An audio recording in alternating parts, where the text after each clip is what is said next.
I've specifically been recording for 3 minutes now, saying it out loud so I can find it later.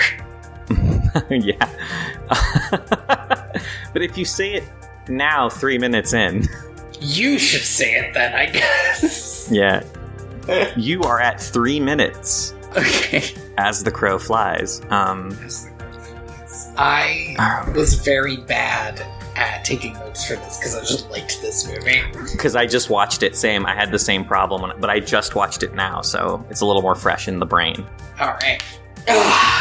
Welcome to Direct-to-Video VHS? A podcast where we pair... Excuse me? Sorry, we did not time.is.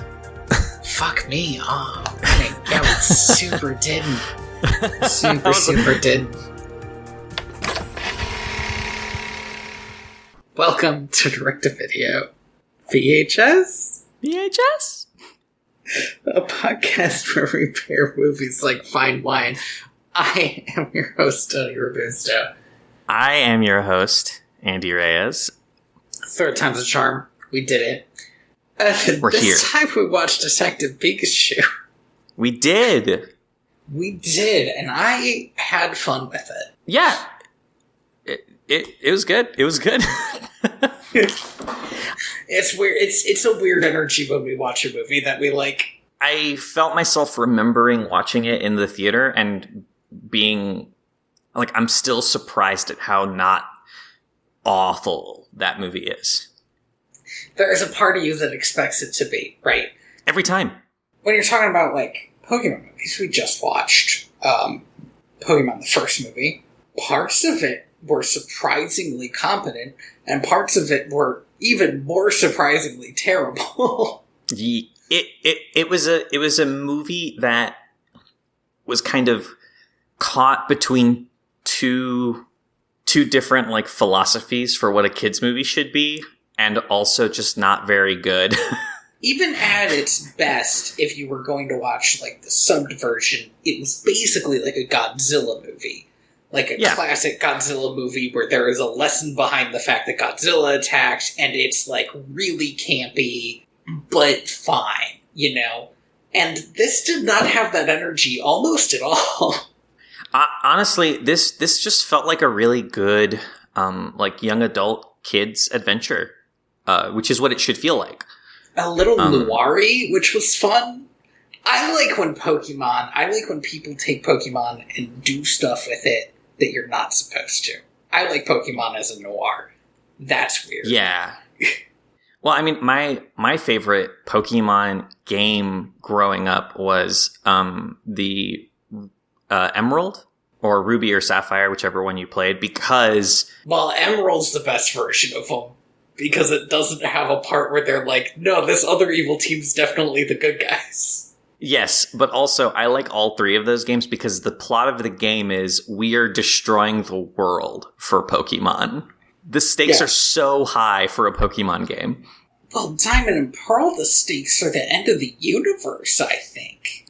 That's too big, though, right? Like, I don't know. I can't... It's massively too big. The game in that one, the gang is just a cult. It's a cult who wants to destroy the world, and that's too weird.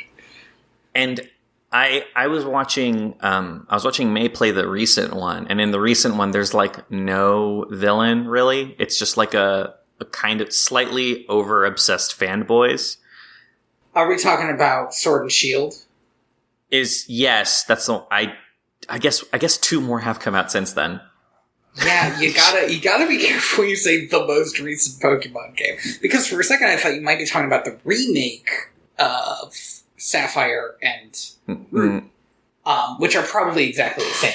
But you meant, yeah, the one where at the end this fucking low-rent Tony Stark is like, I need to solve the renewable energy crisis that is for some reason already solved in this world. He's like, in 10,000 years our cities will fall. That's so long. Man, that's a good fucking run, dude. Dude, I wish I had a runway that long. Are you kidding me? If I had if we had 10,000 years as opposed to any second now. Where scientists are just looking at the clock like, I don't know, man. We gotta go out and plant some trees. What are we doing? It's bad. It's bad. Honestly, it should have happened already. We're like just right in that edge. But that's the thing. That's the thing. It was very weird. The story of that one's very weird in the modern climate of there is an ongoing human-created natural disaster around energy, and this is functionally not dealing with it. No, it's and I think it was, even at the time, it was just weird, right? That was a couple years ago. It was weird. Yeah. That's very weird. Also, they made Pokemon Soccer in that, and that was weird. The whole thing's weird. I'm actually kind of okay with Pokemon just being soccer, because it makes it feel more like we're playing pretend and less like dog fighting, which is the eternal battle that Pokemon has had since inception. Sure. Without getting too much into it, I didn't like that it meant that the champion was just like a random poster boy who's literally covered in ads. And this is one of the ones where you got to choose your own clothing, but oops, you can't wear your own clothing while you're in the fights because you're on a soccer team. Because you're on a soccer team and you have to wear your uniform. Your jersey, even though you're not on a team, it's just you. There were a lot of choices made in that game. I thought that game was weird. I think a lot of people were very frustrated with it. I haven't played Arceus, but it seems like that's going to be the direction Pokemon games are going to be in from now on, from the trailer of the new one. Welcome to Video Game News Corner, I guess. I was gonna say, we are not talking about the movie. I might cut all this out, put it at the end.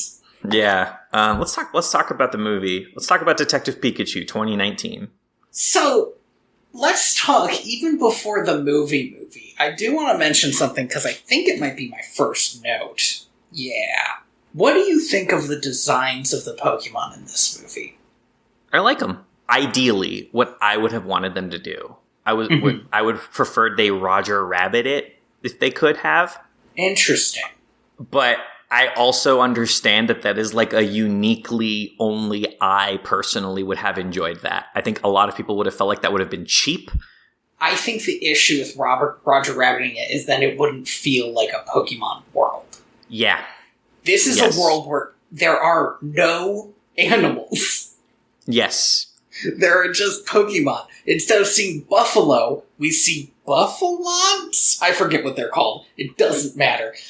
In the beginning of the movie, actually not the very beginning, like just after the opening scene, there are Pidgey flying by, and my first thought was, man, those birds look weird.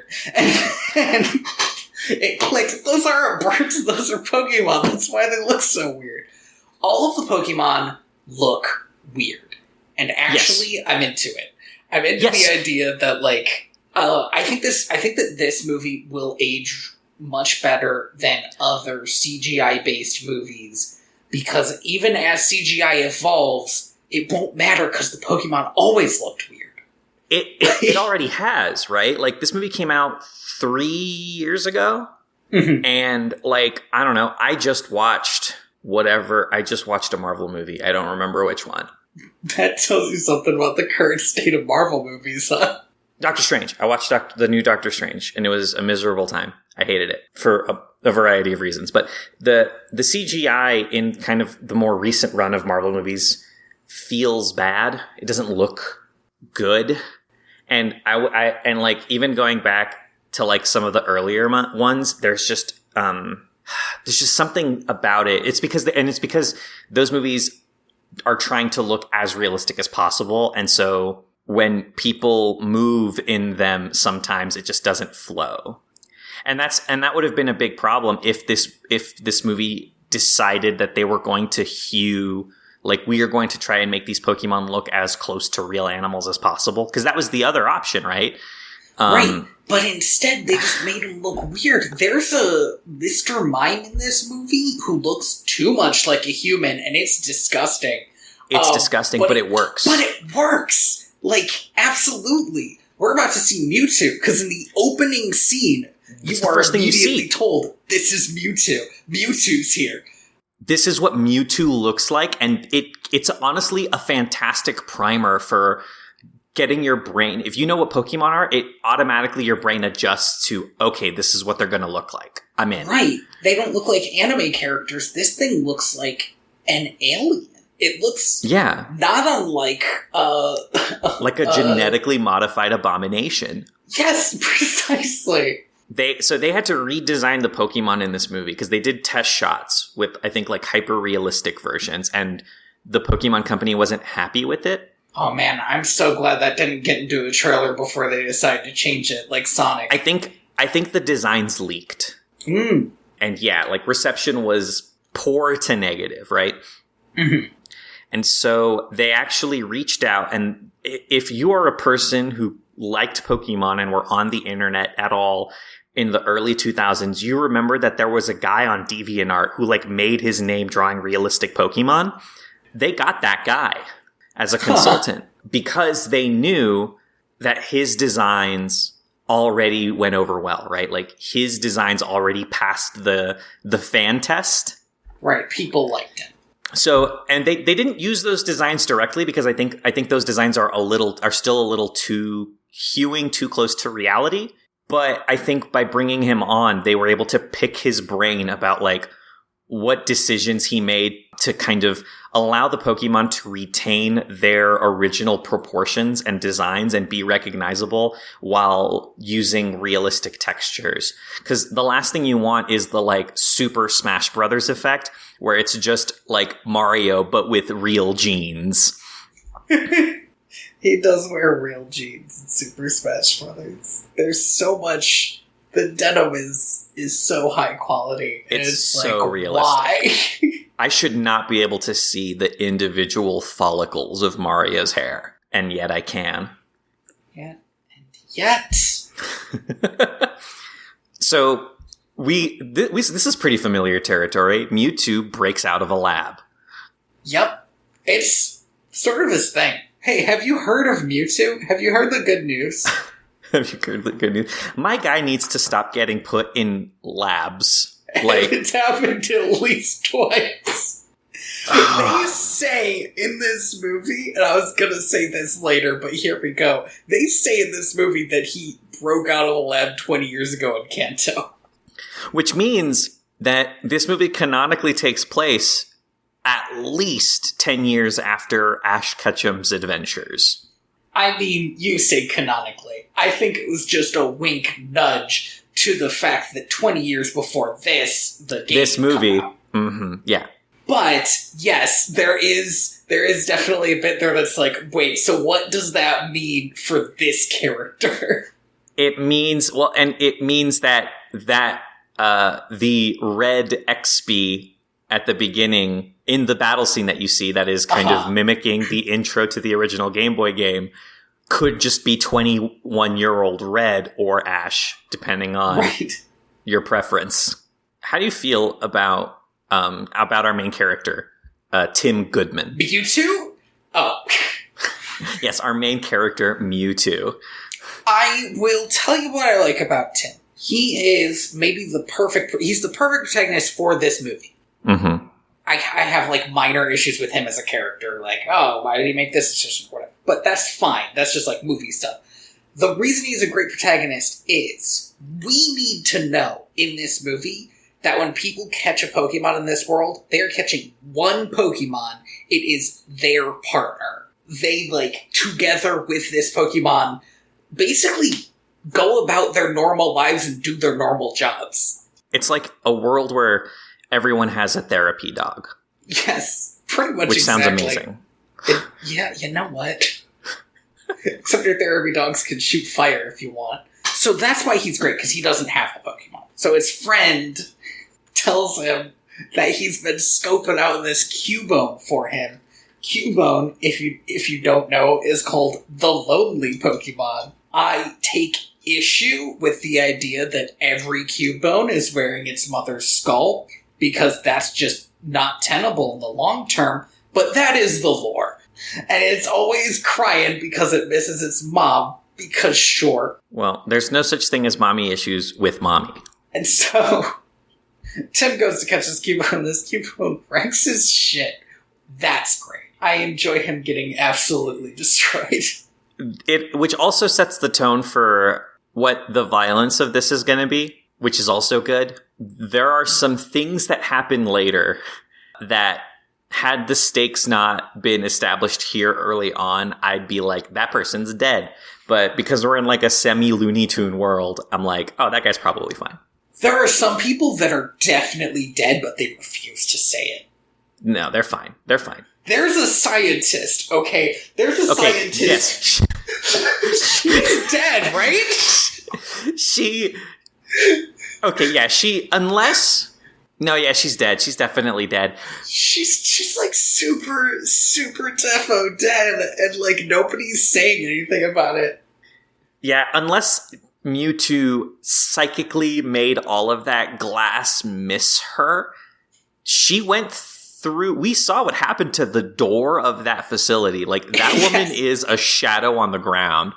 If I was Mewtwo, I would not go to the trouble of making all of the glass miss her. No.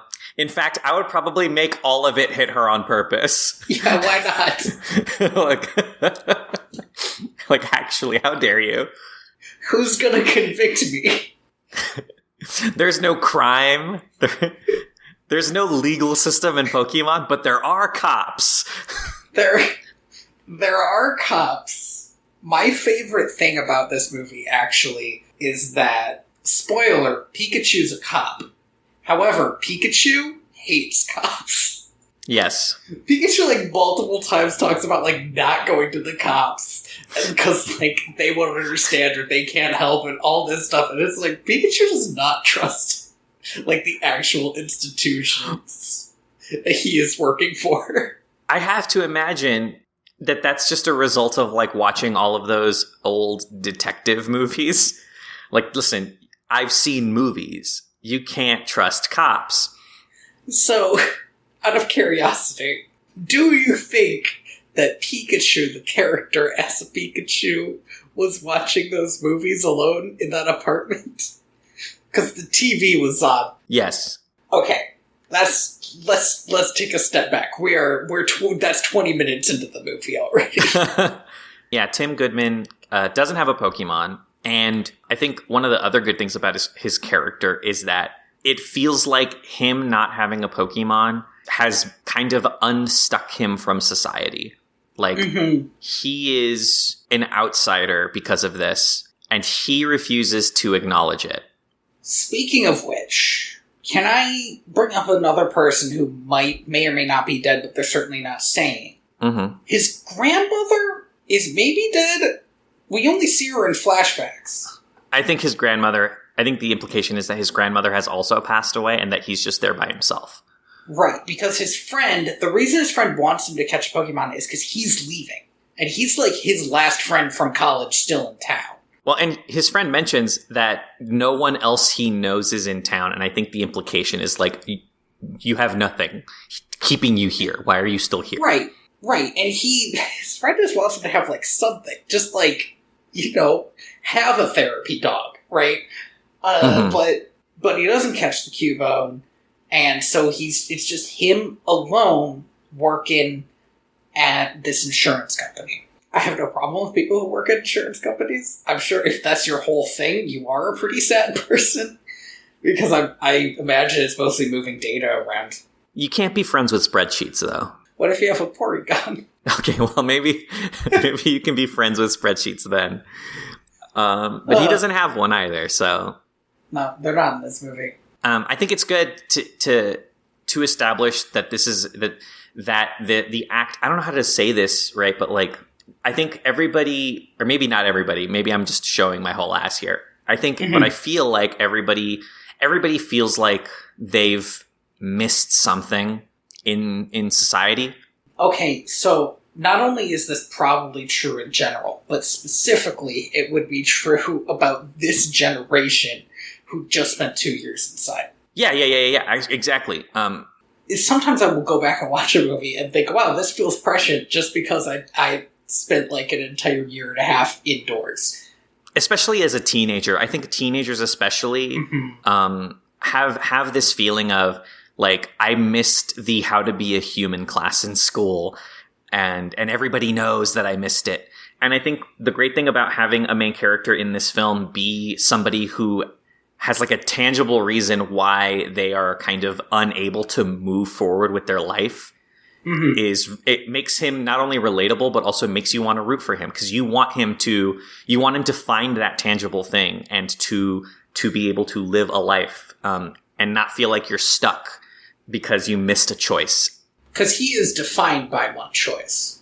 Yeah, and the whole movie is defined by him being stuck there until the middle of the movie, when the movie changes gears and Tim stops being our main character. Right. He gets a phone call. His dad's dead. Oops. His dad is dead. Oh, no. He gets on this train. The train, the only important thing about the train is it has... Actually, there is a lickitung who licks him, and that's kind of important because it's nasty. It's also... this is genuinely a very important thing, but I'll let you get to your point. He's watching... It's like an introductory video to the city he's going to, which is like built around the concept of coexisting with Pokemon. It's kind of, if you ask me, like, what fictional city would I want to live in, this is actually really up there, because it has this idea, an idea that feels very Japanese, actually, of, like, building skyscrapers and having cars and still managing to coexist with nature. Ecofuturism. Yes, precisely. The other important thing is that Pokemon battles are not allowed here. I think that's all of it. We're also kind of introduced to the two. I don't know if they're antagonists or just like big names in this movie, I guess. To Bill Nighy, who plays... The science guy? No, not Bill Nye, Bill Nighy. It's going to be the first and last time I say that. Go on. God damn it. We're introduced to the Clifford father and son duo. The son's the CEO, and the father is the retired CEO who built the city apparently from nothing. Yeah, it's his legacy. He's the lone visionary. The Tony Stark, if you will. I think he's infinitely more interesting because he does something really weird in this movie that we're going to get to. Well, whenever Tony Stark gets too interesting, he becomes a villain. There's a fine line between Tony Stark and Dr. Doom. Dr. Doom. Thank God I could not think of his name. But it's precisely what I was going to say. Yeah, I knew exactly what you meant. Yeah. And the line is magic. I want to talk about the lickitung, because I do think that the lickitung scene is very important. Because too often in modern movies, which are primarily juxtapose CGI characters with live actors, they don't get to touch each other. It is a phenomenally huge problem in especially like some of the newer Star Wars stuff and in some of the newer Marvel movies. Lickitung gets to actually lick him. There's interaction here. It licks him. It licks him for real. It touches him. There's saliva on his face, and there's a lot of saliva. There are constant moments in this movie where people are touching Pokemon and Pokemon are touching them back. And I wish I'd have said that better. But it matters because it means that even though these Pokemon look like weird little freaks, they feel more real. They have like a physicality. Because there's a tangibility to them. Yes, to bring back Star Wars for half a second, it's like the Grogu Muppet or the Yoda Muppet, and then in the prequels they didn't actually use the Muppet, and that's why it felt weird. It's better when something is physically there and you can like see it and touch it. Even if the CGI is so good that we don't see the difference, really, we know there's a difference. A great example is, this is the big one for me, was Avengers Endgame, where they were constantly talking about how, like, oh, these suits that we made for them aren't real. They're all CGI. And immediately my brain was like, that's why that whole movie felt weird, because there was never a moment in that movie where somebody unzipped or adjusted themselves. And people touch themselves a lot. But when you're told you can't touch your neckline, there has to be a better way of saying this, right? But like, making that my ringtone. We're tactile creatures. And, if your shirt is uncomfortable, you adjust it by pulling on the collar. But when you're told you can't touch your neckline because it's going to interfere with our ability to like properly physics this suit that we're building on top of you, then all you can do to adjust yourself is like roll your shoulders.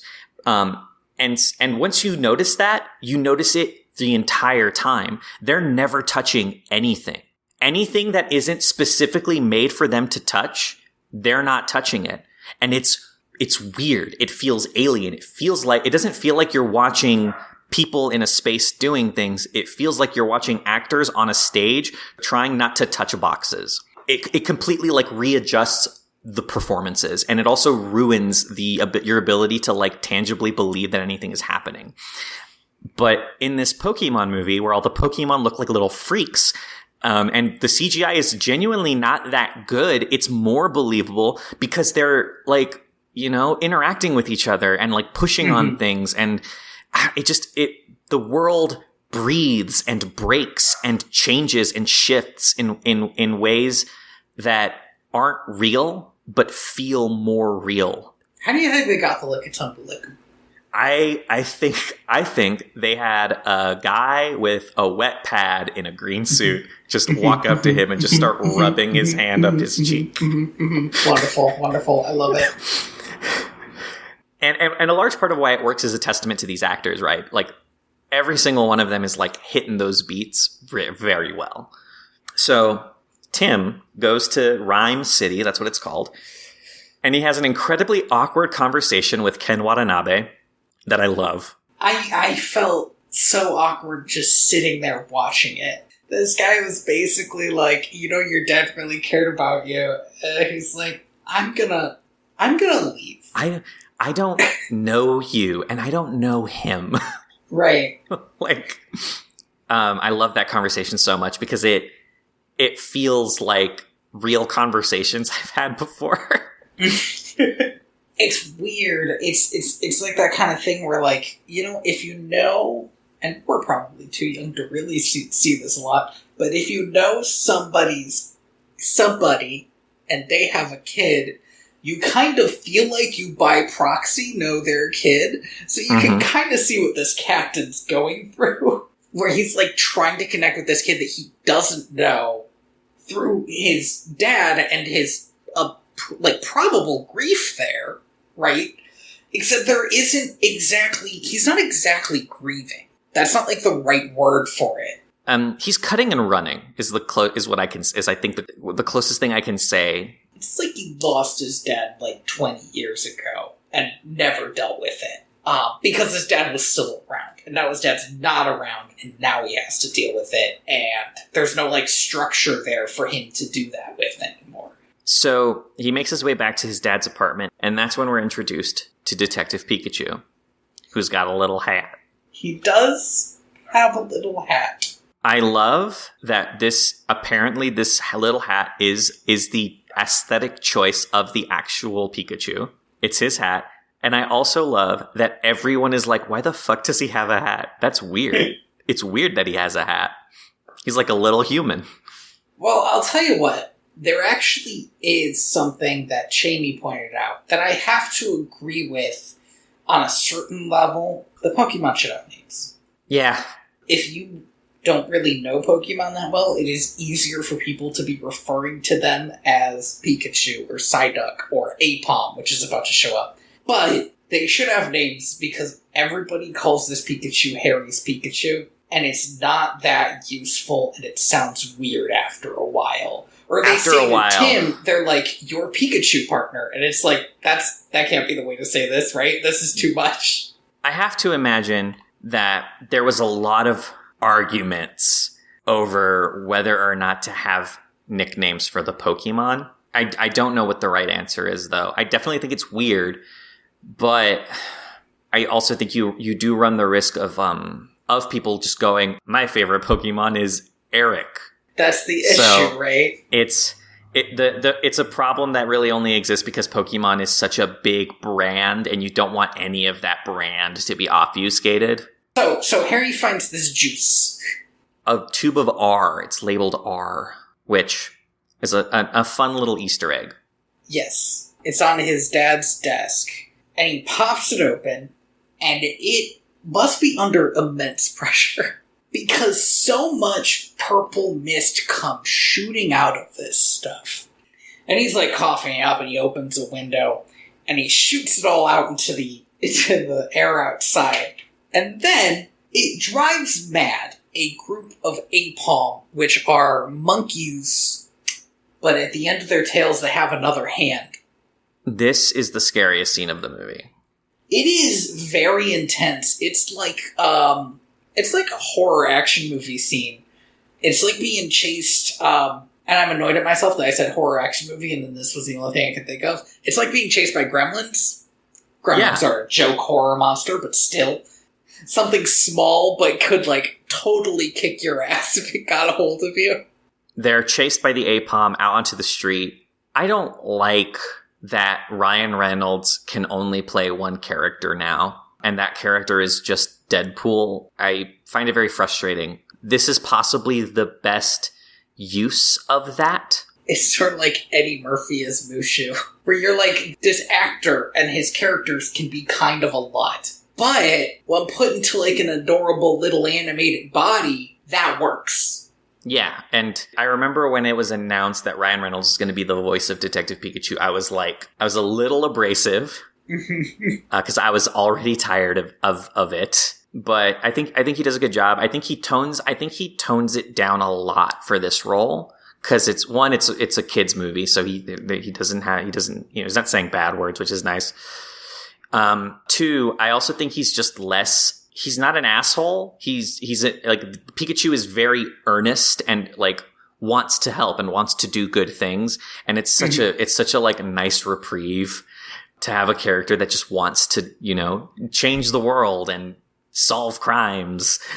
Right. He is sarcastic and sardonic and ridiculous, but his goals are nice goals, which is a shift from, for instance, Deadpool, who is just an asshole. Yeah. I also think that the bounce back between Justice Smith and Ryan Reynolds in these scenes is fantastic. Mm-hmm. They have a really good chemistry.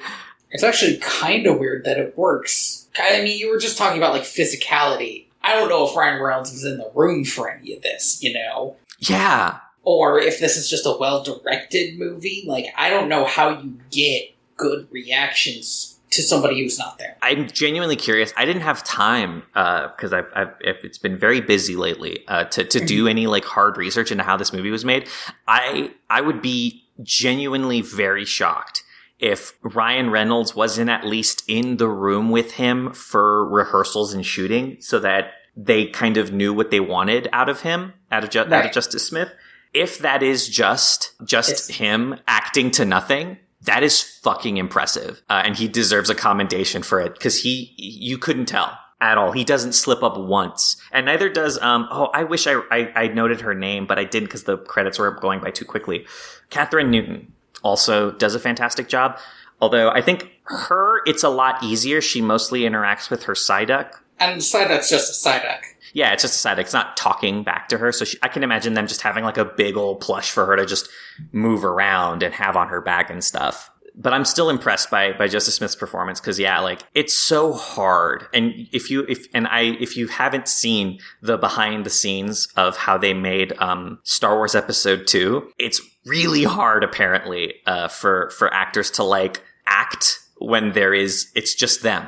When it's just them and no one else is in the room. So that's true, but it's also more normal now. The big thing about stuff about Star Wars Episode 2 is it was kind of the first time that it had been tried.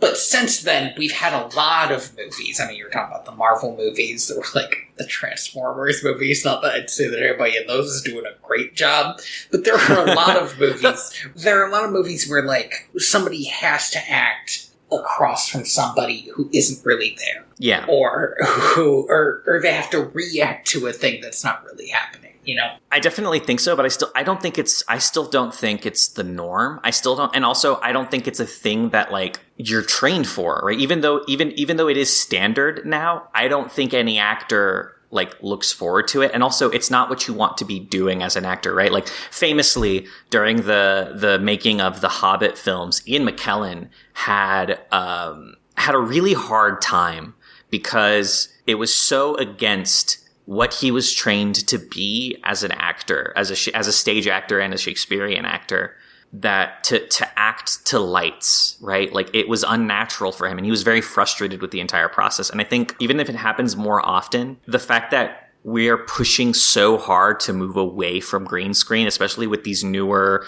Star Wars shows where they have that big weird like sound stage that they're using now, tells me that it will never become the norm, because I think at the end of the day, what actors want is to react to people. There should be that physicality, right? There should be, you can reach out and touch the background or the person you are playing against or something.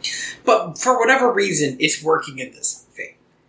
And I think a big part of it is because this movie has sets. That could be it. I mean, there is a real physicality to this world. Like, he runs out of an alley to a fucking... Oh, yeah, to the market. It's like a... It's almost like a street fair. It's such a big, bustling market. And there's so many Pokemon there, and it's, like, genuinely mind-blowing how... I think every frame of this movie, there is always a Pokemon for you to look at. I had a minute where I stopped and laughed, because I just realized it was somebody's job to figure out which Pokemon are going to be in what scene. And there's always a Pokemon in the scene. Somebody had a list of 800 fake animals and had to cross them off. So there are the obvious ones, right? Which, like, later we're going to get into Charizard. Charizard was written in. Yeah. And Gyarados was written in. The big ones were written in. But somebody had to be like, I think the captain has a snubble. Even like a less serious like decision, right? Like, because there are things that had to have been written in the script, right? Like he's going to be chased by Apom. This is the Torterra Garden. The captain has a snubble. These are all things that Torterra Garden's gorgeous. I love that. Right. It's so good. It's such a good moment. But they're even harder than that, right? It's like, okay, we filmed the movie. We have all the main Pokemon roughed in. Now we have to replace all of these other things. We have to put Pokemon everywhere else, and that's it. That has to be like endless arguments behind closed doors of people, one, wanting their favorite Pokemon in there. Or wanting, like, weird shit. There's a Lucario who serves drinks. Lucario, yeah, stuff like that.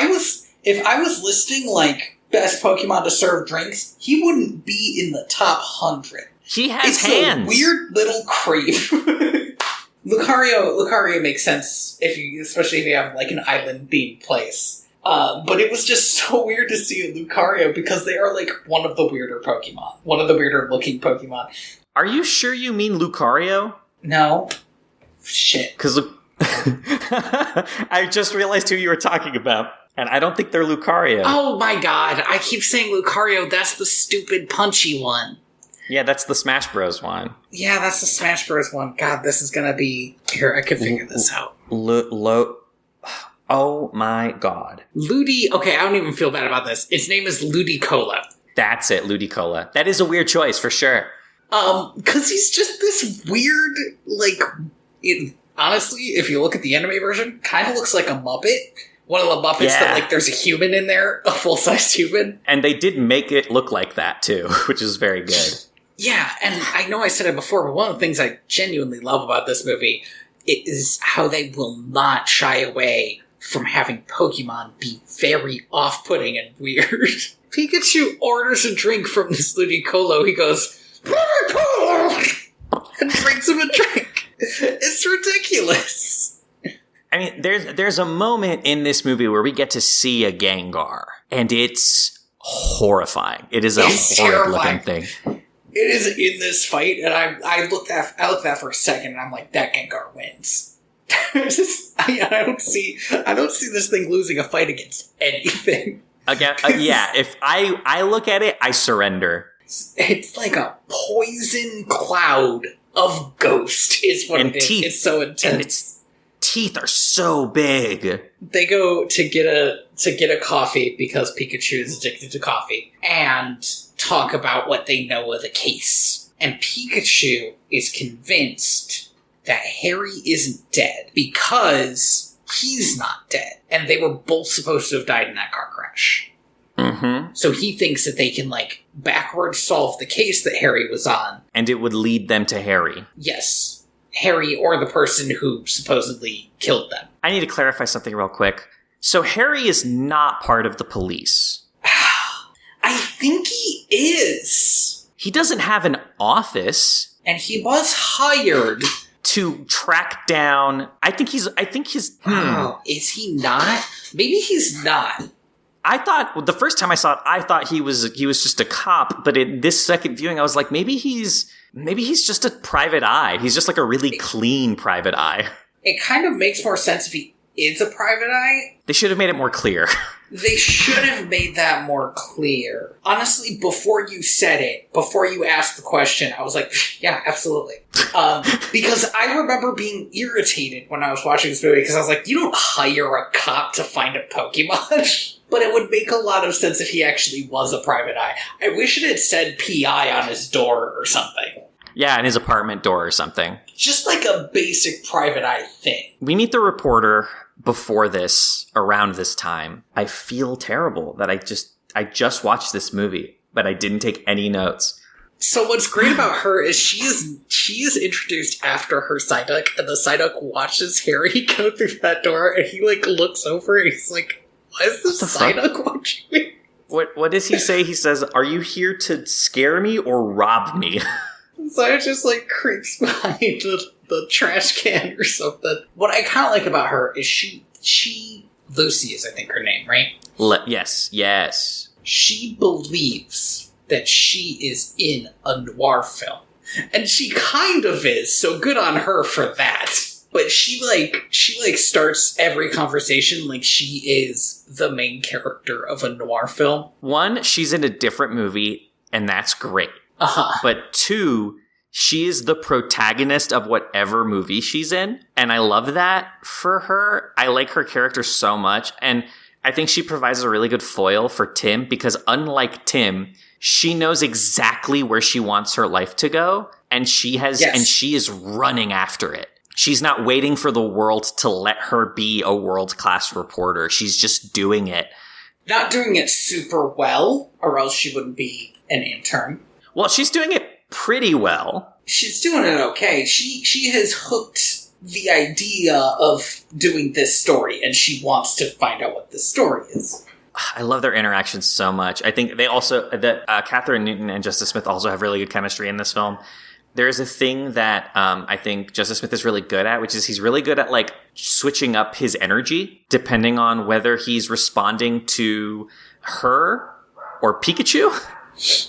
It's a thing that I think a lot of actors don't do. A lot of actors will do the thing. Like Tom Holland, who's a great Peter Parker, is kind of the same mumblecore teen regardless of what he's doing. And that's fine. It works perfectly well for his interpretation of the character. But it's always nice to see, like, an actor who can do that subtle energy change of, like, I'm excited to talk to this person. I am not excited to talk to this person. Right. And he does it again at the midpoint of the movie when they go back to Detective Watanabe's office. That's not his name. The man's name is Ken Watanabe. I don't know his he's not a detective in real life. But that, for some reason, I don't even follow this actor, but that's what I think of him as. Detective Watanabe. Detective Watanabe. Detective Yoshida. I don't want to obsess over Justice Smith's performance. It is really good. And because he is the main character in a movie that is primarily him interacting with CGI elements, it is just so impressive. And I will stop talking about it after this, but I just have to really hammer that point home. So what happens next? So they decide that they're going to go talk to Lucy at her job.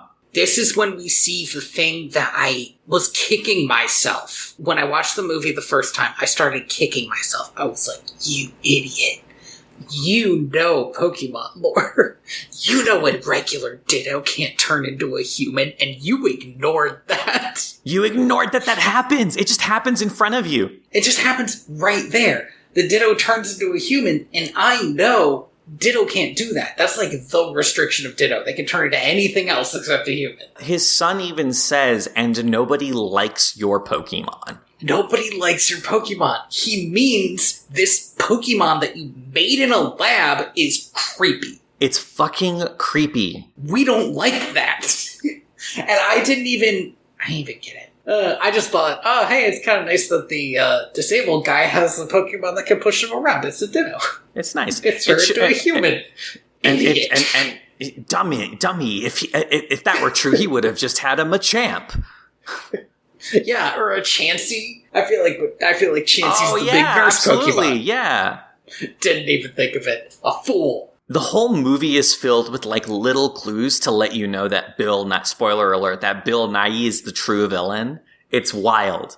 So I think, watching the movie, I think it's obvious that he is a villain. Yeah. I did not realize that he was the villain when I first watched it. Yeah. You think of him, you expect him to be like Giovanni, right? Just like a guy in the shadows doing bad stuff. But he's like way worse. He's way worse. For one thing, he's good at it, and Giovanni was never good at it. No, I don't think Giovanni could have ever gotten as close to completing a villainous scheme as Clifford.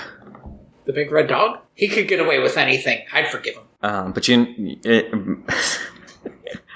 So they go down to like this news station, right? And the Cliffords are recording this promo for this huge parade they're gonna throw, because it's like, I don't know, the anniversary of the founding of the city or something. Whatever. Yeah. And Tim goes to talk to Lucy right after Lucy gets shot down in a way that, again, this should have been a good clue that this guy wasn't actually a villain.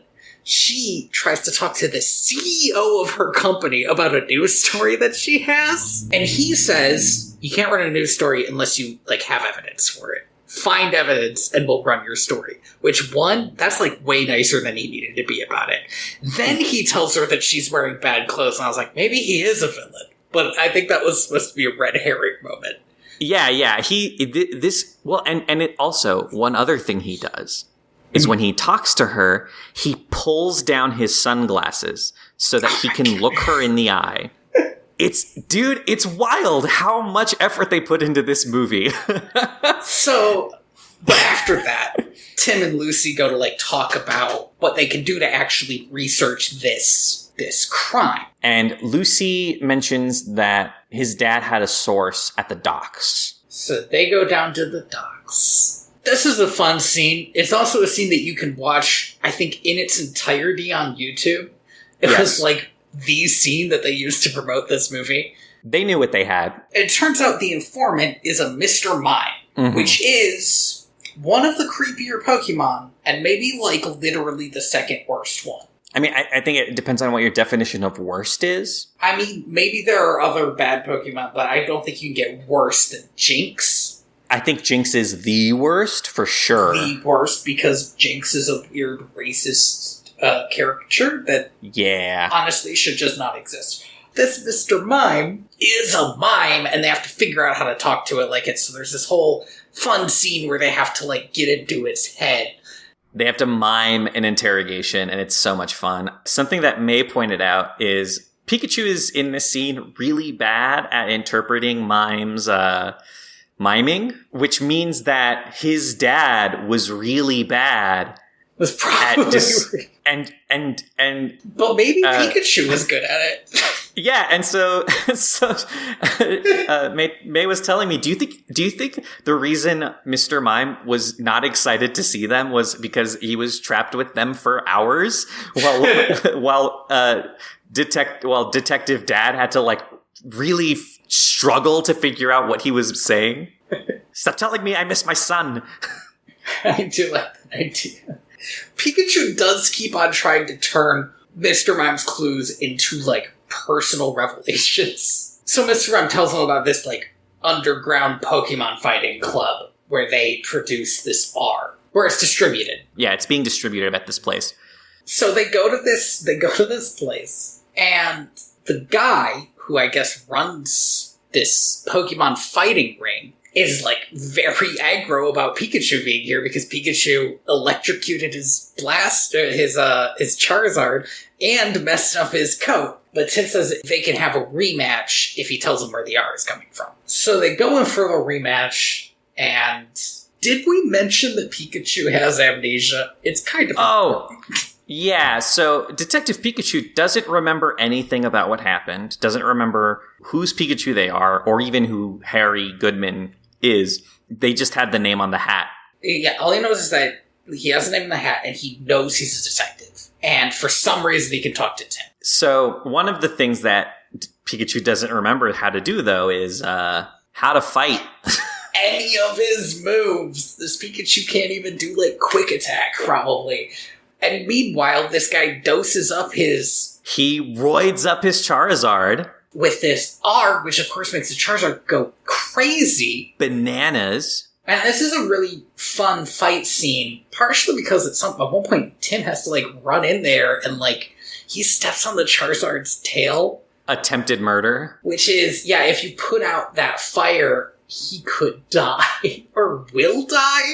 Like, a Charizard is it's like a salamander. It's, like, based on legendary salamanders who are connected to a particular fire, and if the fire goes out, they die. And that fire's on his tail. So he, like, stomps on it to get to not eat Pikachu. So there's, like, this fight where it's Tim and Pikachu versus a giant fire-breathing lizard. And the proprietor of this establishment, who love this guy, by the way, this guy isn't anybody. I think he's like a radio host from Mexico. Really? I don't know how he got this gig. He's really hamming it up. Like, he is... having the best time. He gets in there to try to get Tim off of his Charizard. They fight, and then he accidentally breaks, like, all the vials of E in his... I love his reaction to the vials breaking is not to be like, no, the vials. It's to open up his coat and be like, no! It's great. It's so great. funny. And it's spewing everywhere in all the Pokemon. And there are a lot of Pokemon. This is an underground battle ring. All the Pokemon are going crazy. Including the subwoofer Pokemon, which was really cool for the soundtrack. There was diegetic sound in this scene, which I always love it when a movie soundtrack is diegetic. It was great. And this scene ends with Pikachu grabbing a Magikarp and throwing it at the Charizard because he knows the Magikarp can evolve into Gyarados and that Gyarados can take out this Charizard. And the Magikarp just flops around. And then the, like, purple light fades from the Charizard's eyes and he's normal again. And then the Magikarp evolves. Perfect. That is, like, perfect comedic timing. I love it. I also love that the Magikarp doesn't go crazy because it's in a fish tank and it can't breathe the air. And so it just turns to a Gyarados, and the Gyarados is just mad about being thrown around. Gyarados traditionally angry at existing. The world knows what it did. So they get arrested, and Detective Yoshida is like, this is not how I wanted tonight to go for you. What's going on? Tim tries to explain everything to him, and he's like, listen, your dad's dead. Maybe his Pikachu's alive, sure. But I'm going to show you raw, uncut footage of your dad dying, which I just have loaded up right here because I just love watching it. Hey, do not kink shame him. I think Yoshida's projecting a little bit onto Tim. I think he really misses Harry. Yeah. There is something that I think this turn is important to, like, have the moment of, no, he's dead. I feel like it is a little too soon that they go into, actually, he's alive, but also I understand that you can't keep somebody on a hook that long, you know? No. The movie has already done so much. Up until this point, anytime we have a flashback, we don't get to see his dad's face at all. It's to preserve the twist, right? And like... Right. That happens until almost the end of the movie, actually. Yeah. Actually, I think the end of the movie. I don't think we ever see him straight on. No, not until the very end. and I want to take a moment here. I'm going to speak directly to anybody who put out a YouTube video that was talking about how dumb this twist was and how dumb it was that they tried to keep it a secret. I'm sorry that you're too stupid to understand that this is a movie made for children. What's wrong with this twist? It's a solid twist. It's a solid twist. It's a good twist. There's one aspect of the twist that doesn't make sense. But the twist itself is fine. The twist itself is solid, and if you figured it out, you're it's not a hard twist to figure out. No. But if you're a kid, your mind, especially because of how they do the reveal, is like, oh my god, that's his dad. Yeah, and I saw so many grown ass men mad that this twist was such a secret, and it's like, get over yourself. You're not special. Twists, a good twist is a twist that can be pieced together with clues, coherent to the narrative, and yet when it is revealed, you're still in awe of the work. To me, the important part of a twist is that it's satisfying, that it makes sense to the world you've created. Prestige. And I'm going to say this as the co-host of a podcast where we talk about movies. Grown men have the worst opinions. It's true. I try very hard to not be like the other people doing this. No, I do too, because you have to remind yourself, especially when you're watching a movie that's made for children. Not that children are dumb or anything, but it's a fundamentally different audience. It's an audience that is still growing and learning and, figuring out their place in the world. And this movie's great. It's a good one. I think there's a culture in the world today to just find things to be mad about for the sake of being mad about them. And I just think it's a bad way to approach anything. What are you yelling about? Oh my god. So after they watch this movie that's like, wow, your dad's dead, they get picked up in a car that Pikachu's like, that's an evil car. That is an evil car. That is an evil car. They get picked up and brought to the Elder Clifford, who has statues of the 3 Pokemon gods. Which should be a dead giveaway. Okay, here's the problem with the statues of 3 Pokemon gods. Can I say it? I'm gonna say it. Pikachu says later in this scene, if Mewtwo is made from Mew, he must be the most powerful Pokemon ever. While sitting under statues of 3 gods who are also Pokemon. Okay, but in the fiction, right, nobody knows if these Pokemon actually exist. Unless they do. I literally don't know. Yeah, unless... I mean, in the fiction of the games and the movies that I've seen, all of the god-tier Pokemon, including Mew, they're all theoretical. Well, they call them legendary, right? Yeah. They are a legend. Which means, like Sasquatch, they might not exist. I'm going to take an aside here to just... I don't believe in Sasquatch. So, yes, but... as soon as they're like, Harry's dead, they get this new video. It's actually like a 3D projection. This feels more like a Yu-Gi-Oh! Thing than a Pokemon thing, but it's fine. I'll roll with it. That shows the car crash and Harry crawling out of it. And it shows Mewtwo abducting him like an alien. Yeah, which, love it. It's great. And so he's like, so you have to find Mewtwo now, because he knows where your dad is. If anyone knows what happened to your dad, it's the Pokemon that maybe kidnapped him. I want to rewind a little bit to talk about 2 things. When Tim finds out his dad is dead, he has a moment with Pikachu. This is where the movie changes gears a little bit. This is him going through the actual grieving process, right? Up until this point, Tim has been running away from all of his problems. He has been, for most of the movie, he's been active denial. Pikachu says, your dad's alive, and he's like, sure, yes. Whatever. And so this is the point where he has to sit down and really accept it, and, my dad's dead, or he might really be dead. At the end of all of this, he kind of explains to Pikachu, his whole deal. He says at the end, I haven't been really nice to you. And that is such a, a young thing, like a thing that young people do. Like, just like, oh, and also in this moment, I'm realizing that I've been kind of a dick because I've been like dealing with my shit and I want to apologize for that. And like, it's nice to see somebody go through the whole grieving process in a movie. And yeah, it does kind of feel shitty that they are immediately like, no, your dad's alive and now you need to go find him again. I can kind of, in my mind, compare this to Spider-Man Into the Spider-Verse, which also, almost out of nowhere, had like a genuine grieving moment before it had to go back to being like an action movie. Yeah.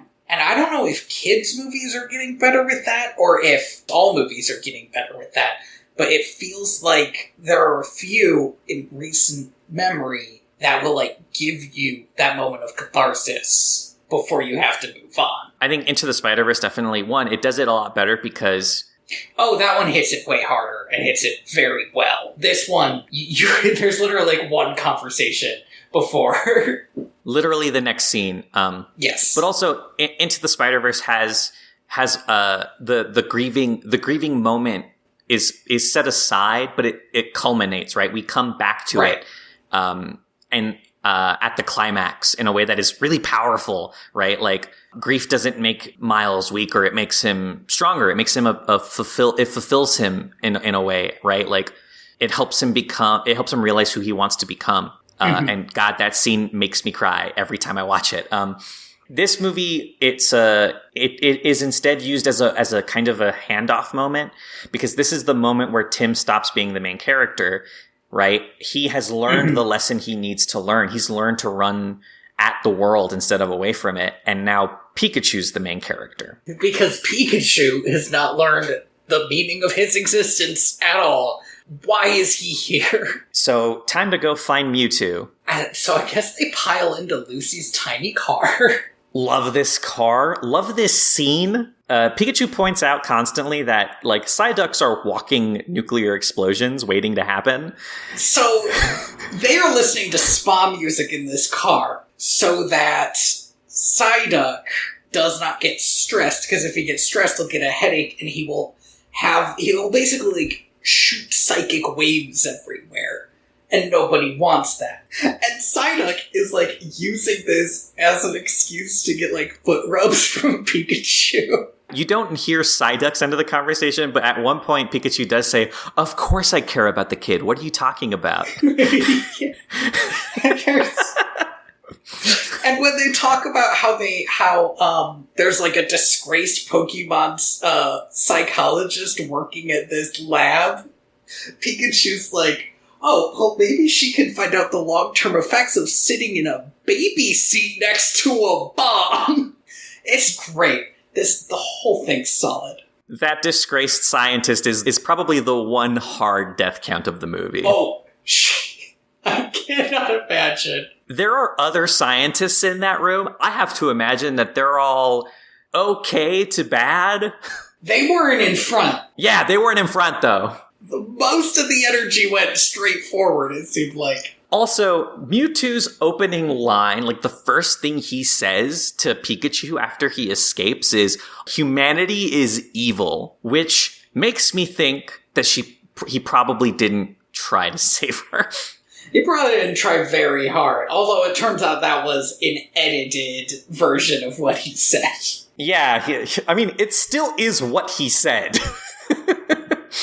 He said, "I used to think all of humanity was evil," or something. Like, something slightly less terrible. So, they sneak into this lab. Lucy has brought bolt cutters and is just going right in. Nobody is thinking about the fact that there are definitely cameras. It's not even like, oh, they're an evil company, they have cameras. They're just like a company and they have cameras, you know? They have something to protect in there. The younger Clifford we see is spying on them through the camera system. And as they're exploring the facility, they play a recording, a raw, uncut recording of Mewtwo escaping and the scientist dying.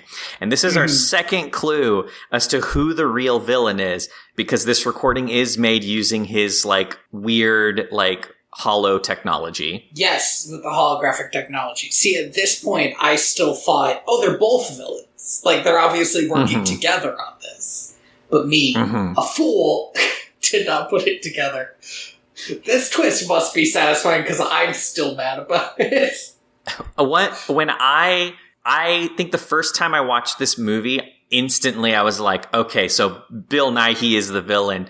If you have Bill Nighy in your movie and some other British guy, Bill Nighy is your villain, just by law of associative actors. The big issue is if an actor is too big, then they're the villain. That is true. That's a real problem with twist villains. You see it in everything. Because you don't want to get like a lame actor to be your villain. But if the twist is important to the story, you should get a nobody if you can. It's a tough line to draw, and I think the correct answer, right, is they should have tried to get like another big famous British actor to be his son, like a Tom Hiddleston, to just really throw him on me off the scent. Yes. The issue there is that, like, you probably don't want to pay that person that much. You don't want to be paying for two villains. Anyway, so they're in this facility. While Tim is watching this, Lucy is taking pictures of the rest of their facility, which includes the creepiest looking Greninjas, which are like a ninja frog Pokemon. Yeah, and their scarves are their tongues. That's weird. But also they're just very off-putting in and of themselves. They're like tree frogs, so they can like cling to stuff. They do look creepy, but they also look like, because you see one earlier in the film, there's one in that market. And I do think they managed to like draw the line of like, this is a cool looking Pokemon, but it also looks menacing, right? Mm-hmm. We see other like amphibious Pokemon, and they still manage to make them look cute, like the Newt, whose name escapes me, that's in the apartment. Oh, the Trico. Yeah, thank you, Trico. Yeah, no, he's pretty cute. We're about to get to the cutest Pokemon. It'll actually be a little while, but damn, he's adorable. These Greninja, they've all been experimented on to be like faster and stronger than normal. And like all of these Pokemon are being genetically engineered somehow. So Lucy gets attacked by them. Yeah, I think at one point Lucy mentions like it feels like they're trying to improve on their evolutions, which is like I love, because it's a sentence that doesn't make sense. No, unless you know what Pokemon is. I mean, I guess the creation of modern sheep was improving on evolution. Does that count? I would love to just pick up like an ear of corn and be like, it's like they're trying to improve on their evolutions. Yeah, exactly. So she gets attacked. Tim and Pikachu get attacked. They like all get attacked. It's less of a fight scene and more of a chase scene. Very few fight scenes in this movie. Most of them are chases, I think. Very Indiana Jones. They run through the door to the Torterra garden while these things are chasing them. They manage to escape them by having Psyduck do this weird exploding mine thing. Which wakes up the Torterra. Disturbs the Torterra, which are the size of mountains. Now here's the only thing, is somebody would have known this was going on. Those mountains would have had to have like shown up overnight. If I went to bed and I woke up and there was a new mountain, I would fucking notice. Like, there's a forest out there. I do love this scene though. There's this great action scene which feels terrifying. And gorgeous. The world is like crumbling apart and falling upon them. And it is so great to look at. It goes on for a while, but I don't hate it. It doesn't outlast its welcome. Also, it's one of the few moments in the movie where I was like, you could only do a shot like this in this Pokemon movie, right? Like, of just like seeing the Torterra like all like go back to sleep and like readjust themselves and just become the landscape again was so nice. It's so pretty and like it was gorgeous. Interesting. During this scene, Pikachu has gotten hurt. Yeah, Pikachu gets sniped by God. Yeah, it was very weird. He gets like hit by a rock and he's like dying, I guess. Yeah, I mean, Pikachu isn't exactly a strong Pokemon. He just doesn't look that hurt, is the thing. So they ask a Bulbasaur for help, and I need to pause for a second because I gotta say it. This Bulbasaur is the most adorable creature in this movie. I don't know why. I feel like every other Pokemon looks a little bit weird, and for some reason, these things just look absolutely gorgeous, like adorable. They are the cutest little fucking things. of the three OG starter Pokemon, and we get to see all three of them, right? Like, Bulbasaur looks so different from his original design, and yet, like, he doesn't come out with that, like, slight tinge of little gremlin energy that all the other Pokemon have, and I don't know how they did it. I don't know either. And there's this weird, beautiful, like, very peaceful walk where they are leading him to a Pokemon who can heal Pikachu. And it is so strange because, like, this movie has been, one, very action-based, and then two, kind of, like, crazy, or even at parts, like, ugly, like, on purpose, right? Like, it's looked very weird. And just right here, it's like, this part's just kind of nice. And the great lead-up is that then they lead him to Mewtwo, who looks like he came out of Alien. I'm glad that they leaned into his... Just all of him is so fleshy in ways that you don't want him to be. He has such, like, an intense otherness. So I feel like Mew, the design is kind of cat-like, and so you could have some of that in there, but it does not come across as cat-like. It just looks like, he kind of looks like Voldemort. Like, he doesn't have a nose. He just looks, and his eyes are so big, and he's so angular. The bones on his chest are like, yeah, they're so, like, they're jutting out in ways that are, like, feel uncomfortable to look at. What I love about Mewtwo in this is that he is not just the bad guy like he was in the last movie. However, when you look at him, you still kind of assume that he is, because he's scary. You find out that Mewtwo specifically told Pikachu to bring him the boy. Right. Bring me the boy. But then he gets captured by the younger Clifford, who just kind of looks at everyone evilly as he does it, like, Oh, so mad. So mad. He doesn't speak. He's just kind of smirking, like, just looking evil. How did I let them get away with this? He doesn't say words. Pikachu is shaken by this, and Pikachu is like, I've seen movies. I know what happens now. You found out that I've betrayed you, and now you have to be mad at me. And Tim's like, what are you talking about? I think he's a little upset at the idea that he also maybe got Harry killed. Yeah, absolutely. But Tim's like, you didn't get Harry killed. He's like, that's not what happened. That can't be what happened. Like, he believes in Pikachu. But Pikachu's an amnesiac. He doesn't believe in himself. He doesn't know that he's not a backstabbing creature, right? Right.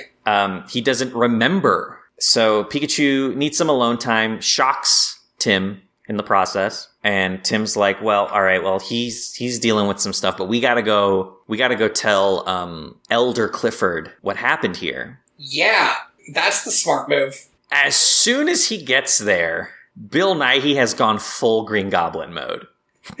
Doesn't even wait.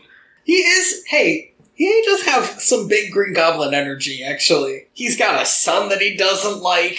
He really wants to kill Spider-Man.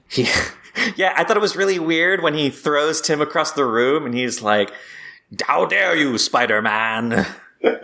We could rule the city together, you and I.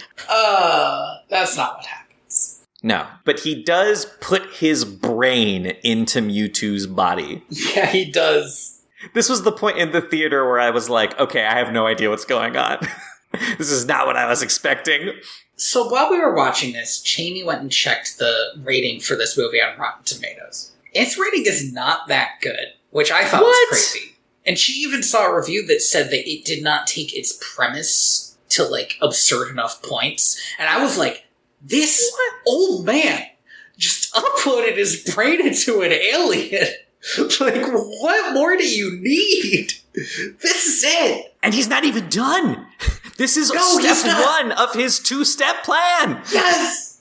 He believes that the way to save the human race is to make them... Because, sorry, we didn't get into this. He has a terminal disease. He's wheelchair-bound. And whatever it is, it's pretty slow-moving, so I guess he's all right for now. He has a terminal disease, and he has become obsessed with the idea that humans cannot evolve, but Pokemon can. And Pokemon can evolve into the best versions of themselves. And so, he's like, I'm gonna take humans and merge them into Pokemon, because I can do that now, because that's a thing Mewtwo can do. And if you are an active viewer at this point, and maybe you're older than like 12, you figure out the twist with Pikachu. Good for you, I'm happy for you, but you don't need to be mad about it. Yeah, it's I don't know. It was wild to me that had happened. Yeah. And then here's the thing, right? And that's it. That's the whole plan, right? There's no it's so crazy. I mean, he built the city to like live side by side with Pokemon, but he actually built the city just so that he could fuse everyone in it with a Pokemon. So everybody would have a Pokemon partner, or there would be a wild Pokemon near anybody, so he could just blast them. By the way, that's also what this R is for. It makes it so that the Pokemon are crazy, and they can't, like, fight off this mind meld. And then he does it. He just does it. And Lucy becomes a Psyduck, and Detective Yoshida becomes his Snubbull. I gotta say, if I have one complaint with this movie, it is that these characters did not get to do anything after this, because that is the funniest shit. Like, I want this super serious detective to be the Snubbull for a while. I was like, you know what would be great? One, they got Ken Watanabe to say Snubbull, which is great. I'm glad that they did that. You know, and they got I forget Lucy's actress's name again, but they got her to say Psyduck a bunch of times too for that, which is also great. But I would have loved to see the three of them, the two of them and Pikachu work together to try and get to Tim a little bit more. That would have been fun. Yeah, but it didn't really happen. Once they're Pokemon, I guess the idea is that they are too fucked up. This is too weird. They can't deal. Yeah, they're going through a lot. Yeah. So then we cut to Pikachu, who is singing the Pokemon theme song and crying to himself. This is the funniest scene in the movie for me. It's so good. He's like, Pokemon, can I catch you? I think Ryan Reynolds is way too old. Bam! Get dunked on, idiot. Yeah, sorry, Ryan Reynolds, you're 50. You look great, though, for 50. You look really good. Go on with what you were saying. But yeah, he's a bit, I think he's a bit old to care about Pokemon at all, right? Like, I think... Because he would have been an adult when Pokemon came out. Yeah, he would have been an adult already. I think the oldest I think anyone could be and have grown up with Pokemon is maybe 40. And that's like it came out when you were a teenager and you stuck with it, right? Right, like you had a Game Boy in college or something. No shame, no judging, right? It's a generational thing. I don't know how much of a fan Ryan Reynolds was prior to this movie. I'm glad he put his everything into it, though, right? You appreciate that? It feels really good, actually. It's a thing about these video game movies that happens all the time where a lot of actors will just approach it as if it's just like a paycheck job, which is fine. It's your job to be an actor, right? But there's a level of like disinterest or ironic interest, I think, to a lot of them, or the movie just isn't that good. Right. Sometimes you'll hear about an actor who's like, yeah, well, my kid really liked this, so he wanted me to be in it. So I decided to do it. And they, like, for some reason, those people are always playing, like, the wildest roles. And those are fun. Yeah. But, like, when you think about, like, the Marvel movies or something, I think that every actor, let's say most of them, I think that most of the actors who are, like, playing the Marvel superheroes are really excited to do that. And that's one of the reasons those movies feel good. At first. Sure, at first. Some of them maybe fell off. There's a part of me that thinks Chris Evans must still have been excited to do it. But, like, when the excitement isn't there, I feel like you can feel that, too. You're like, well, they no longer care, so I no longer care. Especially when you're making something that is aimed at, like, a child audience or a teen audience.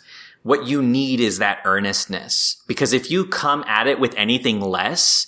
We just watched Mewtwo Strikes Back, and there are parts of that where you're like, nobody cared when they were translating this movie, when they were like building up the lore. There's just bits that are phoned in, and it feels bad. They didn't believe in it. And that sucks. And the fact that in this movie, none of it feels phoned in.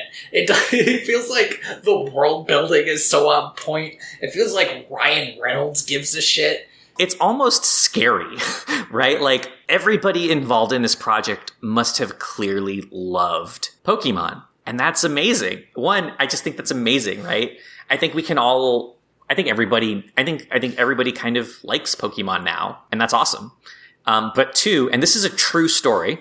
So Bill Nighy, who plays the villain, who is like 80, had no idea what Pokemon was, took the role because he knew it was a thing his grandkids were into, and to prepare for the role, did a bunch of research. I don't know what that means. This is exactly the kind of shit I was talking about.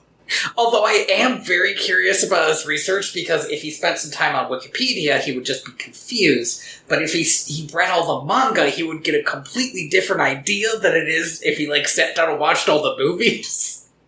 or played the games. Or if he watched the show or played the games. Yeah. I don't know what his research entailed, but by the end of it, he was enamored by it, and he bought plushes of his favorite Pokemon. What's his favorite Pokemon? And you feel, I don't know. Damn. Okay. I don't know. I'm sorry. I'm remembering interviews that he did 2 years ago, but you can go look this up. It's super funny. He genuinely loves that he was a part of this, and you feel it in his performance. He is having such a great time. You can't fake that energy. Also, it's just fun playing a villain, right? A villain who's turning people into Pokemon.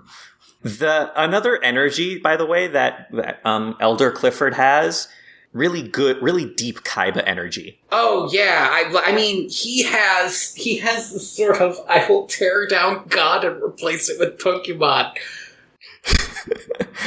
His favorite Pokemon's Mew, by the way, found it on Nerdist.com. Really? That's funny. Yeah. The original Mew. That's really cool. That's so good. That's a good choice. He just likes the idea of it being the first one, and it's so majestic and weird. It's beautiful. God, I want to talk to him about Pokemon now. I want to know what he thinks. There are a lot of people, I think, who say, "Oh, I'm a lifelong learner." I don't believe you. Unless you're willing to engage with children's media on its terms. That's the limit.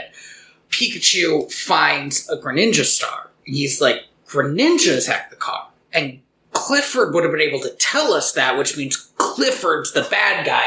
And so he's like, oh no, I gotta get back to Tim. He goes back to Tim. And Lucy's like, I'm Psyduck now. And Pikachu's like, whoa, that's way bigger than my thing. Oh yeah, he gets there and he's like, ah, damn it, I missed the reveal. Now everybody knows he's the bad guy, but now he has to save Tim, who's being attacked by Clifford's secretary. He's the only Pokemon that is functioning. Everybody else, maybe eventually they'll be able to figure out how to live like this, but it's not working. So it's up to him to stop Mewtwo. So Tim is fighting Clifford's secretary. No, wait, he's fighting Clifford's son. But that's not possible. Clifford's son is in a closet. Then who is this? I'm so mad about this. So it's just Ditto, it's Ditto, of course. And Ditto manages to be the most terrifying Pokemon in this movie, and retroactively maybe ever. After this, I can imagine it now, right? Before in the Pokemon show when Ditto transformed but didn't change the eyes, I was like, that's cute. Now I'm like, that's horrifying, actually. I know what that looks like now on skin and fur. It's rough. So this Ditto's fighting him as a human, and then it goes on long enough that Ditto starts fighting him as a Pokemon, which is worse. And it gets to the point where he's hanging off the edge of a building, and Ditto has turned to a Cubone, which sucks, because Ditto doesn't know about this interaction. Yeah, Ditto doesn't know the baggage? He could have picked any other Pokemon, but he starts smacking his hand with this little bone to get him to fall off What a fucking building. sadistic little fuck, by the way, right? I know. He could have turned to anything else and just pushed him over, but no. He could have picked up a gun and shot him. So then younger Clifford smacks him out the window with a... I don't even remember, a lamp or something. He golf balls the shit out of him. And he does this yell. this Like animalistic yell when he does it. It's amazing. I was immediately won over by this actor. I was like, yeah, this guy's all right. It's great because you have this moment where you're like, he fucking hates that Ditto. He's always hated that Ditto, and at some point it tied him up and put him in a closet. And then the Ditto really follows it up, though. Yeah. So the thing is, Ditto can turn into anything. So it turns into a fucking bird, and gets back in there and beats up Clifford and goes to take out Tim. Again. Meanwhile, Pikachu he's climbed up to the rooftops and is on these parade balloons, just like taunting and trying to fight evil Clifford Mewtwo. And this is great because the parade balloons are in the shape of Pokemon, but they're in the shape of the anime Pokemon. Yeah, the classic illustrated forms. And the toxic gas is coming out of the balloons, and the toxic gas is flammable, which means that every time that Pikachu electrocutes something, a balloon explodes into a ball of fire. Love it. Hindenburg shit.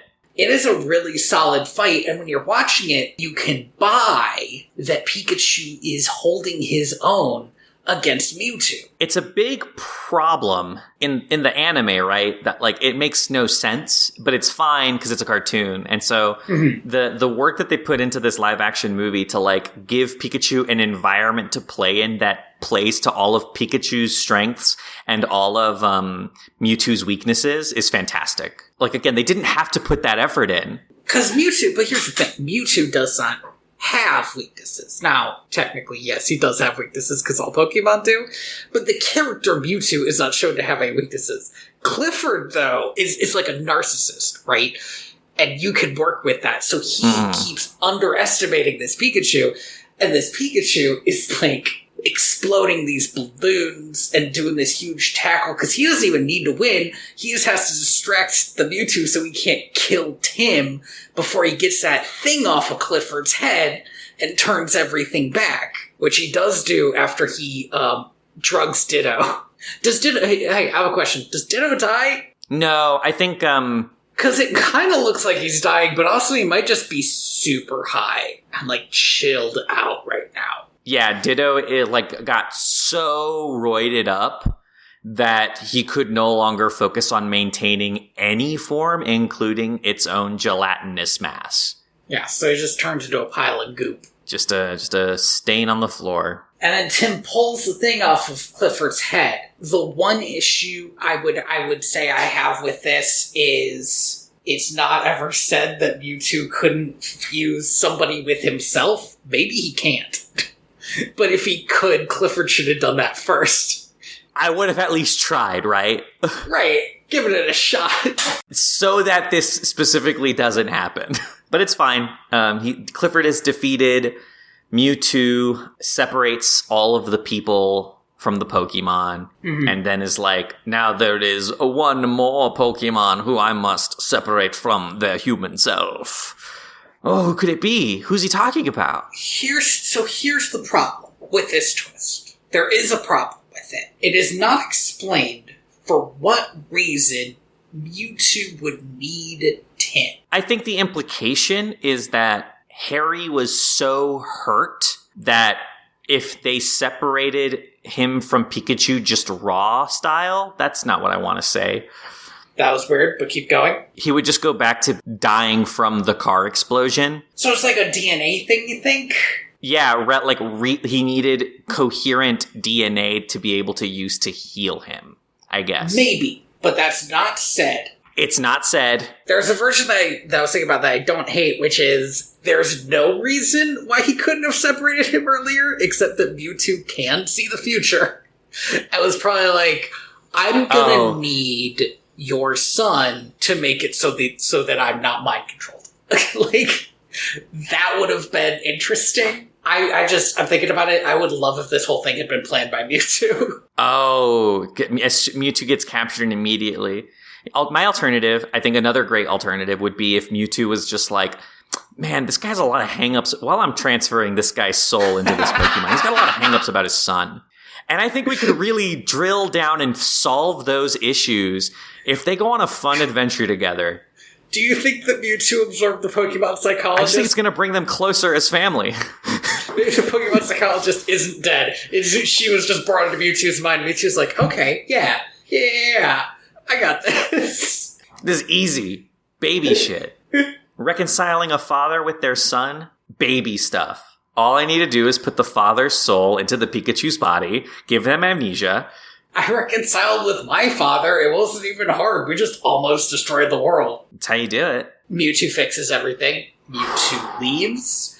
And then we get a sort of cool-down scene where we finally get to see Ryan Reynolds as a human. Because Ryan Reynolds is Tim's dad. The reveal for it is very cute, by the way. It shows Pikachu from the back. Yeah, and then he says, hey, kid, and then he steps out. It's just... Again, just to really hammer home to the kids in the audience what's happening. But in a way that's not like, it's not treating you as if you're stupid. It's just like, this is the last hint you're going to get. It's cute. It's a cute touch. So Tim decides to stay with his dad.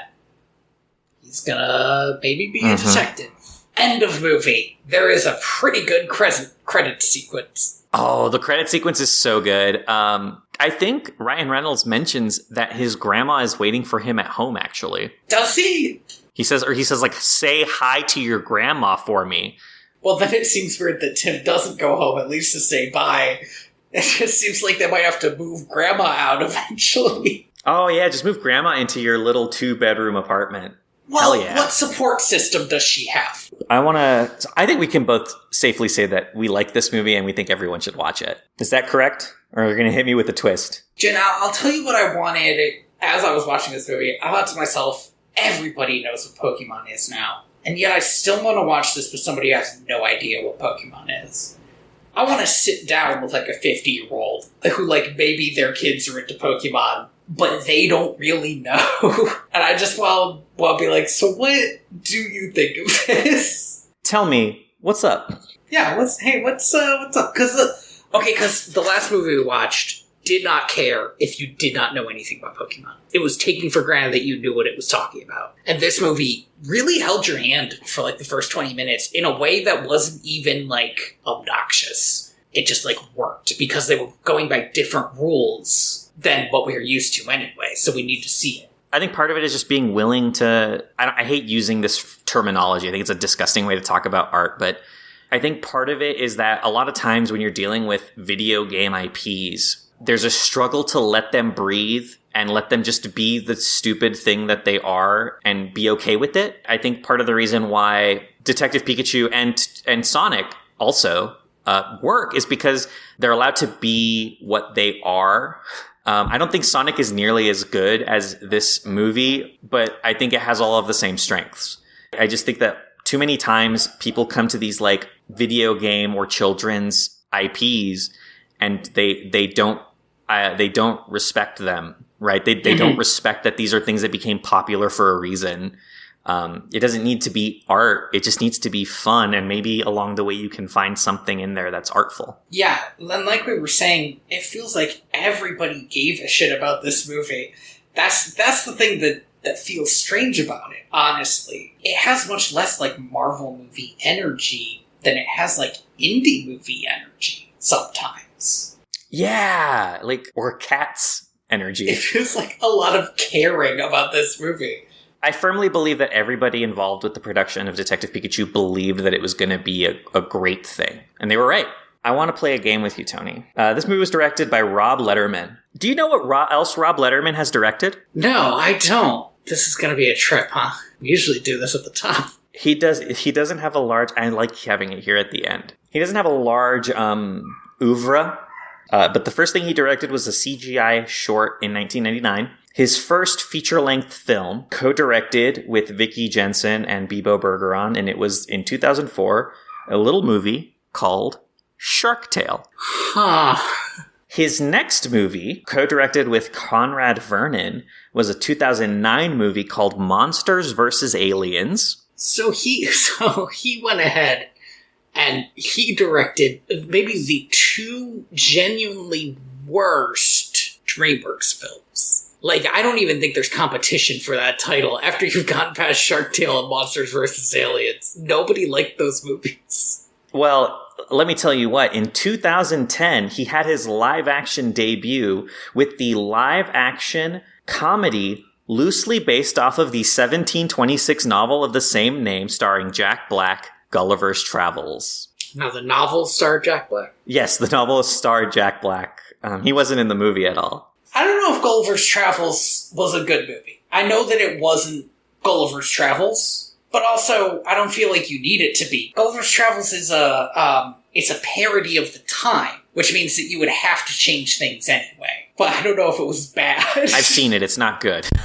Oh, well. I can tell you, I watched it on DVD, rented it from Movie Gallery. Not great. Wow, there are people in Gulliver's Travels. Did you know that? There are I know it's Jack Black, but there are a lot of other people in this movie. Sorry, go on. Emily Blunt, Catherine Tate, wow. So he took a break for 5 years and came back with another Jack Black starring movie, Goosebumps. Now, I want to be fair here because I've never seen Goosebumps. So maybe I'm wrong, but I feel like Goosebumps is probably kind of the energy you want from the director who directs Detective Pikachu. Because I feel like it has the same strength of, looking at this IP and saying, this is silly, but can we make it strong on its own? Can we have a way for this silly thing to be entertaining to a new audience? I know a lot of people who really liked the Goosebumps movie. I think this is the movie that puts him on the list. I know a lot of people, when this movie came out, who went and watched it because they grew up reading Goosebumps and didn't expect it to be anything, and were pleasantly surprised to find a movie that just kind of made them feel like kids again, and also reminded them of the old TV show, but still managed to be its own fun new thing. Also, the premise of the movie itself is really dumb. It's R.L. Stine, played by Jack Black, is a real person who trapped all the monsters in the books. Oh, that's great. I love that. It's good. It's good stuff. I like the idea that this children's horror writer is haunted and constantly writing new books because it's the only way to get the evil cuckoo clock away. Yeah, it gives me... You remember that, that Brothers Grimm movie? Oh my god, yeah. Boy, I'm surprised we haven't done that one yet, actually. It's like that, but fun. But fun and for kids. I hope we never do. It's got Heath Ledger in it, but god, I don't want to watch that. I think it's Heath Ledger and Matt Damon or something ridiculous like that. And then he did Detective Pikachu. And I don't think he's directed anything since. Yeah, it's a wild start, I think, to... That was... How many movies was that? If we don't count the shorts, we got 1, 2, 3, 4, 5. So, 2 out of 5. And these are all very special effects. All of his live action stuff is very special effects heavy. And the two animated films are entirely... They're all long-term projects for a director. And maybe that's why he's good at directing. I definitely think so, because he has experience with CGI as an animator. Absolutely. Because the guy who directed Bumblebee was the guy who directed Kubo and the Two Strings. And it shows because that he's an animator because of how he treats the CGI characters. I'm looking at stills of Monsters vs. Aliens. Boy, this looks bad. Hugh Laurie was in it. Oh, yeah. Seth Rogen, Will Arnett, Kiefer Sutherland, Rainn Wilson, Paul Rudd, Stephen Colbert as the president. This was a stacked... They really thought this movie was going to be something. Well, that's the thing, though. These are people who should be able to, do a movie. Although Hugh Laurie's been in some bullshit before, so, Hugh Laurie has been in a lot of bad stuff. Anywho, we gotta start wrapping up. I'm hot in here. Thank you for listening to Direct Video. VHS? I have been your host, Tony Robusto. I have been your host, Andy Reyes. Are you lagging, or are you just being an ass? I'm lagging. I hope so, because that was so long between that. You can find me at TheaterBats or my website at inspiredbytrueevents.org. And you can find me on Twitter at royalty_valens. You can also find me on my other podcast, Time Honored Pictures, where we just watched Gone with the Wind, and let me tell you, it was 4 hours long. I knew there was a reason I had watched Gone with the Wind. Well, you're about to get a lot more. You can find the podcast at direct2.video. We have a comment system that you can leave comments on there, or you can just leave reviews on iTunes or Spotify or wherever you get your podcasts. Can you do Spotify? Get your podcast there? I don't know. Thank you to Lee Rosevere for Planet E off the album Travis One. And next time we're going to watch Lightyear, so we'll be able to watch a new movie for the second time ever, I think. I am the ghost of John Smith.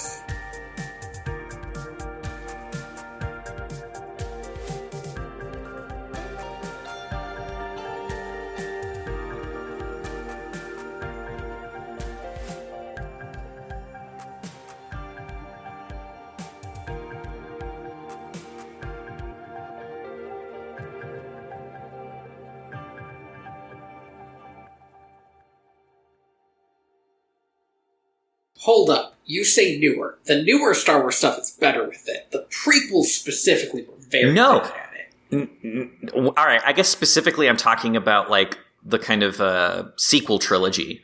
Because the prequel trilogy like has a surprisingly large amount of this. I've gone back and I rewatched episodes 2 and 3, and 2 is a miserable time. But like, look, I watched 2 after watching episode 1, and 2 was way better than 1. So everybody needs to get off of 2's back for a second. No, I disagree, dude. I think 2 is miserable. I had a horrible time. I preferred 1. Half of 2 is Obi-Wan Kenobi flying around the stars, fighting bounty hunters. Stuff's fun. Yeah, and the other half is miserable. The other half is miserable. But nothing happens in episode 1. And that's fine, right? Like, no, it's still, pod racing happens. Andy, I swear to God, if any other human being ever says to me, what about the pod racing? I'm going to kill them. The scene is too long. The pod racing scene is way too long. It shouldn't be in the movie. It shouldn't be there. It's too long and it's fucking nothing. And this Jedi just put a kid in a death sport. But he knew he could do it. He believed in him. It's a death sport. There were sand people shooting at the cars. All right, but I don't know. Like, he was a child slave. How much worse can it get? He could have just taken this child slave. He could have just stolen them. He could have just stolen them. Because what's important is it's not stealing if it's humans. That's just freeing, right? But he doesn't. He doesn't. He respects property. And I gotta cut this now. My issue is that Qui-Gon Jinn is just as bad in many ways as young Anakin Skywalker is in the second movie. Yes. But I'm supposed to fucking like Qui-Gon. Like, I'm supposed to, like, agree with his decisions, but every decision he makes is insane. We could talk about this forever, and we can't. But also we can't. Asshole. He sucks so bad. And it's not the actor's fault. I think a lot of people really bagged on this kid actor way too much. I think he did a fine job. He's just given shit things to say and do. Do you know what I genuinely think it is? Is if you ever watch a interview with Mark Hamill or the older ones with Carrie Fisher, yeah, they will always talk about how the writing in Star Wars is terrible, and they were basically I'm not going to say this. I'm going to say something that makes sense. Mm-hmm. But then, 20 years later, when the 90s films came out, early 2000 films, I guess, George Lucas was a huge name, and nobody was going to be George, I can't say this. So they just did it, especially these young actors who didn't know any better. It's a fascinating, disgusting mess. Yeah, those movies are bad. I like them, but we can't get into this because we're here to talk about Pokemon. Yes, please. I will say, though, you can watch the making of documentaries for free on YouTube, and they are fascinating. It is fascinating. There is so much I have to cut from this already. What I was going to say, I'm just going to start my point from the top so you can just cut all that out.